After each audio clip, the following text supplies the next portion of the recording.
Troisièmement, ce pseudo-contrat, est-ce qu'il relève du décret? Puisque ce qui est étonnant dans l'article 6, c'est qu'on renvoie à un décret. Alors naturellement, nous avons été nombreux à demander à Madame la Ministre, mais qu'est-ce qu'il y a dedans? Alors à l'époque, on ne savait pas encore exactement ce qu'elle mettrait dedans. Alors depuis, on a ce document, j'ose à peine le montrer, vous voyez, il tient en fait en une page, et je vais vous lire quelques extraits. Il y a 7 engagements. Je vais vous lire le premier. Liberté de conscience. Qui est contre la liberté de conscience?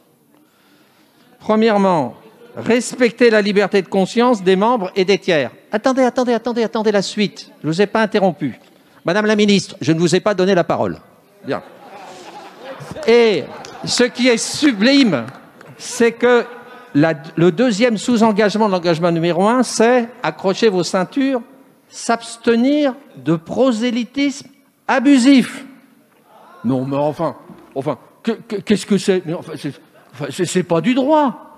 Enfin, ce décret, si vous le sortez, quand bien même l'article 6 ne serait pas annulé au Conseil constitutionnel, je peux vous dire que vous allez passer un sale quart d'heure sur votre décret devant le Conseil d'État.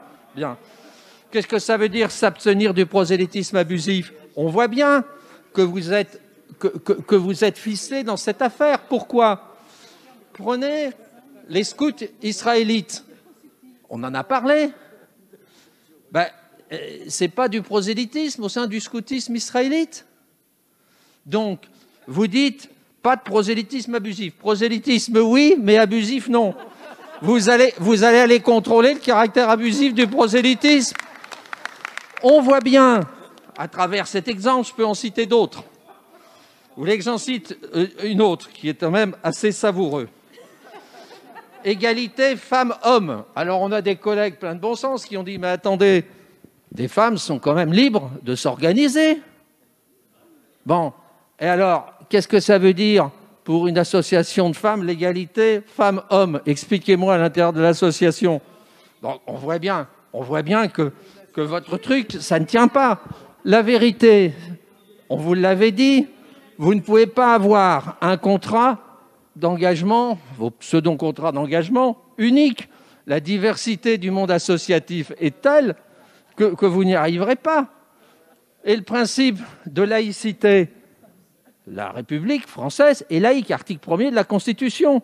Il n'est pas dans votre charge d'engagement républicain. Et pour cause, puisque vous avez des mouvements à caractère philosophique, politique, religieux, tout à fait légitime, c'est la liberté, et c'est l'expression même de la démocratie.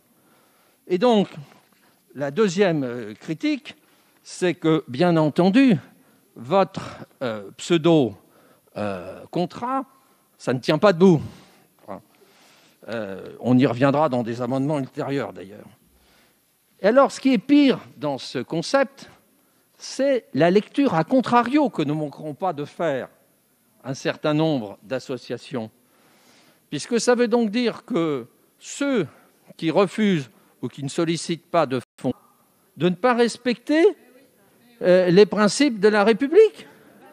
C'est formidable. C'est formidable. Alors pourquoi vous le mettez? Tout le monde doit respecter. C'est bien ce que je dis. Les principes de la République ne sont pas négociables.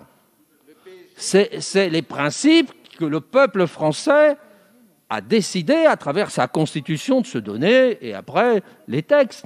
Et donc c'est pour ça que le contrat d'engagement républicain est pour moi un concept fou.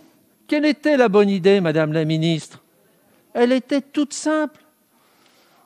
C'est de porter au niveau législatif la charte des engagements réciproques. C'était tout simple, puisque le décret du 28 décembre 2016 ne l'a pas cité, celui qui définit les normes CERFA pour demander des subventions.